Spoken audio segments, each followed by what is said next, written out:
வணக்கம் சகோதர சகோதரிகளே. இன்னைக்கு நான் எங்கே போய்கிட்டு இருக்கேன் அப்படின்னு பார்த்தீங்கன்னா, உலக புகழ்பெற்ற பரிசுத்த பனிமயமாதா பேராலய திருவிழாவின் முதல் துவக்கமான கொடியேற்ற நிகழ்வு தான். தூத்துக்குடியில் இருக்கக்கூடிய உலக புகழ்பெற்ற பரிசுத்த பனிமயமாதா பேராலயம் லட்சக்கணக்கான மக்கள் திரளுகின்ற ஒரு அற்புதமான பேராலயம். இந்த பரிசுத்த பனிமயமாதா பேராலயம் உலகெங்கும் இருக்கக்கூடிய அனைத்து அன்னையின் பக்தர்களும் இந்த அன்னையின் ஆலயத்தை தேடி நாள்தோறும் வந்த வண்ணம் உள்ளார்கள். எத்தனையோ அற்புதங்களையெல்லாம் நிகழ்த்திய அன்னையின் மகத்துவத்தை அறிந்த நம் மக்கள் அனைவரும் ஒன்று கூடி ஒவ்வொரு வருடமும் இந்த ஜூலை மாதம் 26ஆம் தேதி கொடியேற்றத்துடன் ஆரம்பித்து ஆகஸ்ட் மாதம் 5ஆம் தேதி திருவிழாவோடு அன்னையின் திருவிழாவை மிக சிறப்பாக கொண்டாடுவார்கள். இந்த 10 நாட்களும் பார்த்திங்கன்னா, இந்த பனிமயமாதா பேராலய வளாகமாக இருக்கட்டும், பனிமயமாதா ஆலயமாக இருக்கட்டும், பக்தர்கள் நிரம்பி வழிவார்கள். நிறைய ஊர்கள்லேருந்து வருவாங்க. எல்லாருமே அனைவரும் வந்திருந்து அன்னையின் பாதத்தில் தங்களுடைய ஜெபங்களையெல்லாம் மன்றாட்டுகளையெல்லாம் வைப்பார்கள். இந்த 10 நாட்களுமே பார்த்திங்கன்னா, முதல் நாள் இந்த கொடியேற்றம் நேற்றைக்கு சாயங்காலம், அதாவது 25ஆம் தேதி பார்த்திங்கன்னா, அந்த கொடியேற்றத்துக்கான கொடிகளை மக்கள் பவனியாக எடுத்து வருவாங்களாம். அதற்கு மறுநாள், அதாவது 26ஆம் தேதி காலையில் திருப்பலி நிறைவேறும். அந்த கொடியேற்ற திருப்பலி முடிந்த உடனே பார்த்திங்கன்னா, மக்கள் அனைவரும் ஒன்று கூடி ஆலய வளாகத்தில் உள்ள இந்த பிரம்மாண்டமான கொடிமரத்தில் கொடியை ஏற்றுவார்கள். எவ்வளோ ஒரு அற்புதமான ஒரு கொடிமரம் தெரியுமா இது? இந்த கொடிமரத்தில் இருக்கக்கூடிய இந்த மரங்கள் எல்லாமே அந்த காலத்தில் பழைய படகில் பயன்படுத்தப்பட்ட அந்த பாய் மரம் அப்படின்னு சொல்லுவாங்க இல்லையா, அதற்கு பயன்படுத்தப்பட்ட மரங்கள் தான் அப்படின்னு சொல்லுவாங்க. இந்த பாரம்பரியமிக்க மரத்தில் தான் இந்த அன்னையின் திருவுருவம் தாங்கிய கொடியை ஏற்றுகின்றார்கள். நண்பர்களே, காலையிலே போகும்போது சாரையாக மக்கள் வந்துட்டு இருந்தாங்க. இங்கே பாருங்கள், ஆலயத்தை சுற்றி அவ்வளவு கூட்டம். இந்த பனிமயமாதா ஆலய திருவிழாவிற்கு நீங்கள்லாம் வாங்க. ஒவ்வொரு வருடமும் ஜூலை மாதம் 26ஆம் தேதி கொடியேற்றத்தோடு நடக்குது. இந்த கோவில் 1582ஆம் ஆண்டு ஆகஸ்ட் 5ஆம் தேதி தான் திறந்திருக்கிறாங்க. அதனால தான் இதனுடைய திருவிழா ஆகஸ்ட் மாதம் 5ஆம் தேதி கொண்டாடுறாங்க. ஒவ்வொரு வருடமும் பார்த்திங்கன்னா ஆகஸ்ட் மாதத்தில் ஒரு பெருவிழா கோலமாக கொண்டாடப்படுது. 1535 37ஆம் ஆண்டுகளிலேயே இந்த முத்துக்குளித்துறை பரதவர்கள் அப்படி சொல்லக்கூடிய இந்த மக்கள் மதம் மாறியிருக்கிறாங்க.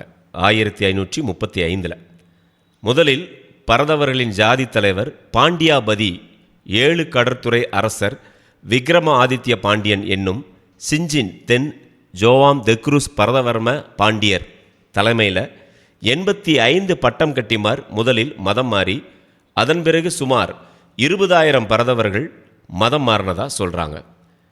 உலகில் முதலாக அதிக அளவில் மக்கள் ஒரு மதத்திலிருந்து அடுத்த மதத்துக்கு மதம் மாறி கத்தோலிக்க மறையை தழுவிருந்தாங்க அப்படின்னு சொன்னால் அது இங்கே தான்.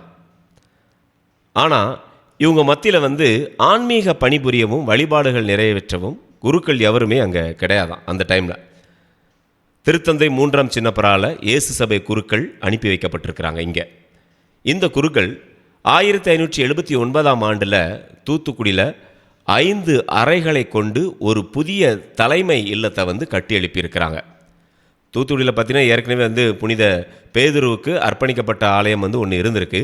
அந்த ஆலயத்தை அருட்தந்தை பேதுரு கொன்சால்வஸ் அப்படிங்கிறவங்க 1538ஆம் ஆண்டில் கட்டியிருக்கிறாங்க. இந்த பாரம்பரியமிக்க பரிசுத்த பனிமயமாதா பேராலயத்தினுடைய 444வது ஆண்டு கொடியேற்ற திருப்பலி மிக சிறப்பாக இன்றைக்கி நடந்த. நண்பர்களே, இந்த கொடி ஏற்றும் போது பார்த்திங்கன்னா லத்தீனில் ஒரு பாடல் பாடுவாங்க.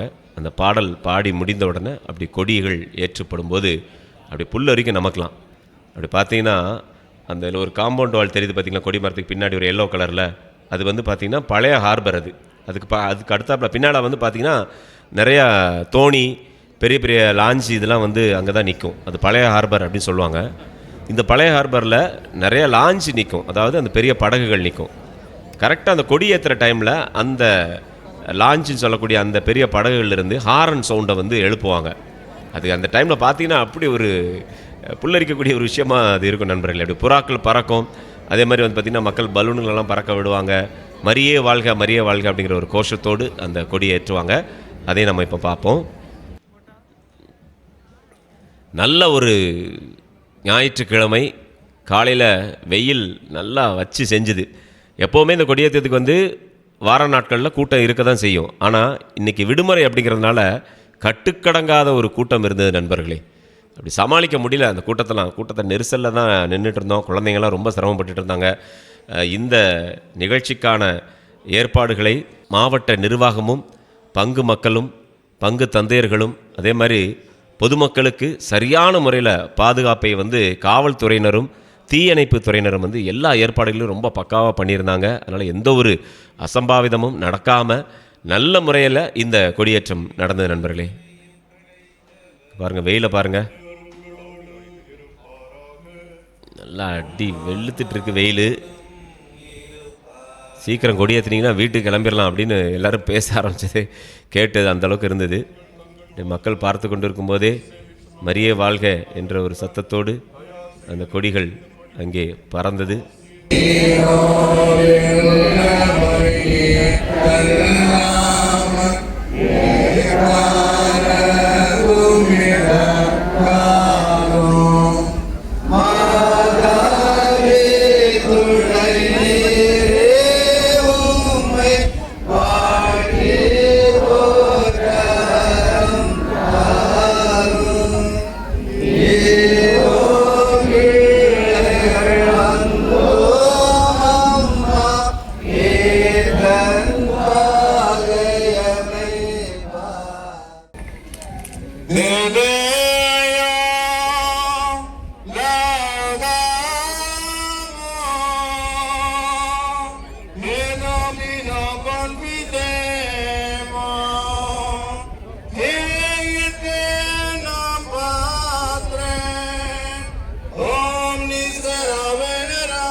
அந்த கொடியேற்றி முடிஞ்ச உடனே எல்லா மக்களும் மேக்ஸிமம் வந்து பார்த்திங்கன்னா ஒரு 100ல் ஒரு 75% பேர் வந்து பார்த்திங்கன்னா அந்த நேர்ச்சையாக பால், பன்னு, பழங்கள் இதெல்லாம் வந்து கொடுப்பாங்க. ஸ்வீட் எல்லாமே கொடுப்பாங்க. அதில் அதிகமாக கொடுக்குறது வந்து பார்த்திங்கன்னா அந்த பால் தான். பசும்பாலில் நல்லா காய்ச்சி நல்லா சீனிலாம் போட்டு அழகாக சுட சுட கொண்டு வந்து வச்சுருப்பாங்க. அந்த மக்கள் வந்து அந்த காலை நேரம் வீட்டில் சாப்பிடாம தான் எப்படி இந்த பூசைக்கு வருவாங்க. ஏன்னா காலையிலே 7 மணிக்கெலாம் வந்து திருப்பலி ஆரம்பிச்சிடும் இல்லையா. அப்படிங்கும்போது இந்த கொடியேற்றம் முடிகிறதுக்கே 9 மணி ஆயிரும். நல்ல பசி எடுக்கும் கால் கடுக்க நின்றுட்டு இருக்கிறனால. இன்னொன்று இந்த கூட்டத்தில் நடந்து வர்றதே ஒரு பெரிய வாக்கிங் தான். அப்படிங்கிற பட்சத்தில் நல்ல பசி எடுத்து போயிருப்பாங்க. கரெக்டாக கொடியேற்றி முடிஞ்ச உடனே அந்த கிளாஸில் அந்த பாலும் அந்த பழங்கள் கொடுப்பாங்க, வாழைப்பழம் கொடுப்பாங்க. அதே மாதிரி நிறைய பேர் பன்னும் கொடுக்குறாங்க. இன்றைக்கி இந்த தடவை பார்த்திங்கன்னா நிறைய பேர் பன்னுலாம் வந்து கொடுத்துருந்தாங்க. பசியில் இருந்த மக்களுக்கு நல்ல ஒரு திருப்தியான ஒரு உணவாக அதை பார்க்க முடிந்தது நண்பர்களே. குழந்தைகள்லேருந்து பெரியவங்க வரைக்கும் அந்த பால் பழம் எல்லாமே வந்து சாப்பிட்டுட்டு இருந்தாங்க. ஏன்னா வந்து பசி நேரம் பார்த்திங்களா ஒன்றும் பண்ணவே முடியாது. எல்லாரும் வந்து அப்படி ரொம்ப சந்தோஷமாக மகிழ்ச்சியாக எல்லாத்தையும் வாங்கி சாப்பிட்றதே நம்மால் பார்க்க முடிந்தது நண்பர்களே.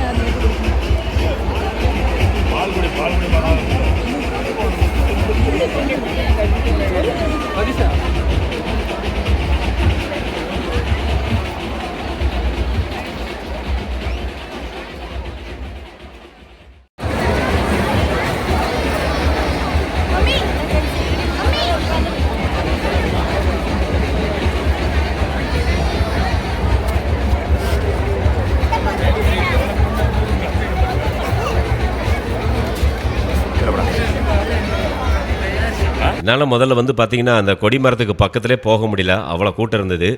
கொடியேற்றி முடிந்தவுடன் அப்படியே அந்த கூட்டம் வழியாக நான் நடந்தே போகலை, என்னை தூக்கி கொண்டு போய் விட்டுட்டாங்க, அப்படி தான் சொல்லணும். அந்த அளவுக்கு ஒரு நெரிசல் இருந்தது நண்பர்களே. இங்கே பாருங்கள்,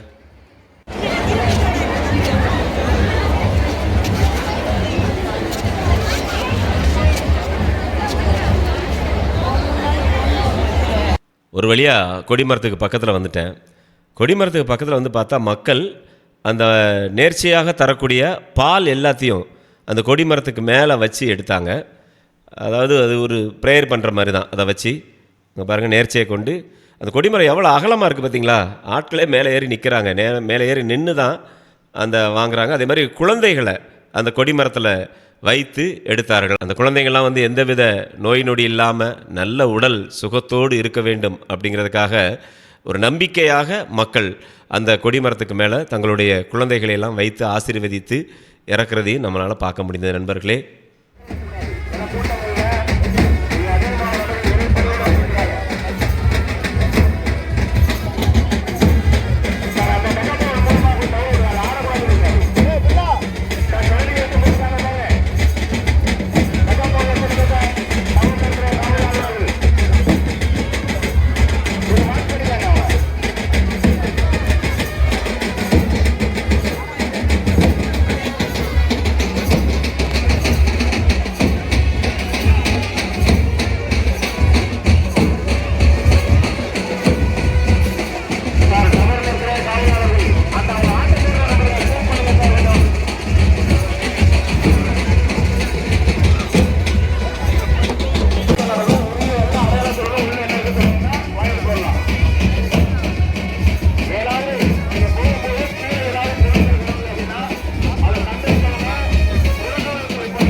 திருவிழா பாருங்கள், அங்கே உள்ள பசங்கள்லாம் வந்து பார்த்திங்கன்னா நல்லா அந்த கொட்டு அடித்து எல்லாம் வந்து பயங்கரமாக ஆட்டெல்லாம் போட்டுட்டு இருந்தாங்க.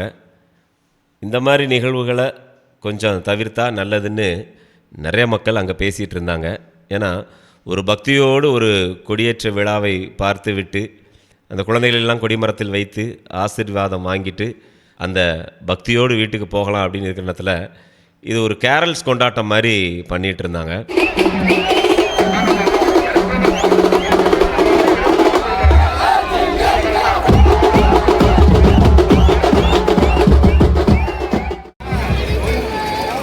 சரிங்க பாருங்கள், கோயிலுக்குள்ளே போய் மாதாவை பார்க்கலான்னு போனால் அங்கே ஒரு பெருங்கூட்டம் இருந்தது. என்னால் ஓரளவுக்கு தான் உள்ளே போக முடிந்தது, அதுக்கு மேலாம் உள்ளே போக முடியல. அந்த அளவுக்கு ஒரு கட்டுக்கடங்காத கூட்டமாக அங்கே இருந்தது நண்பர்கள்.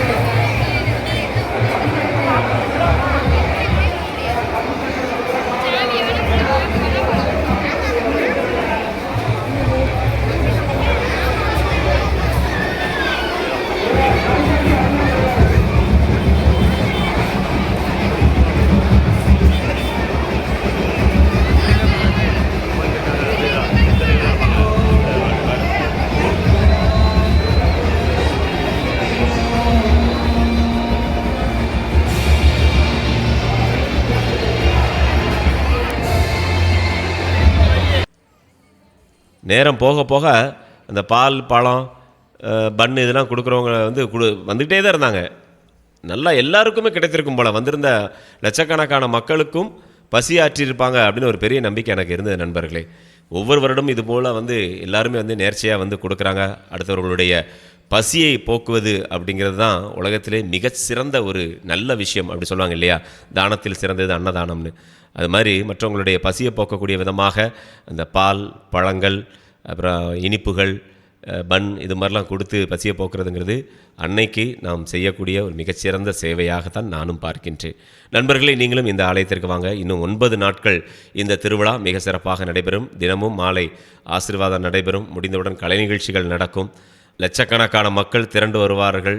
வெஸ்பிரஸ் திருவிழா இரண்டுமே இருக்குது, 4ஆம் தேதியும் 5ஆம் தேதியும். மறக்காமல் எல்லோரும் வந்து கலந்துக்கோங்க. மீண்டும் மற்றொரு காணொலியில் நண்பர்களே, நம்ம சேனலை தயவுசெய்து சப்ஸ்கிரைப் பண்ணி எனக்கு சப்போர்ட் பண்ணுங்கள்.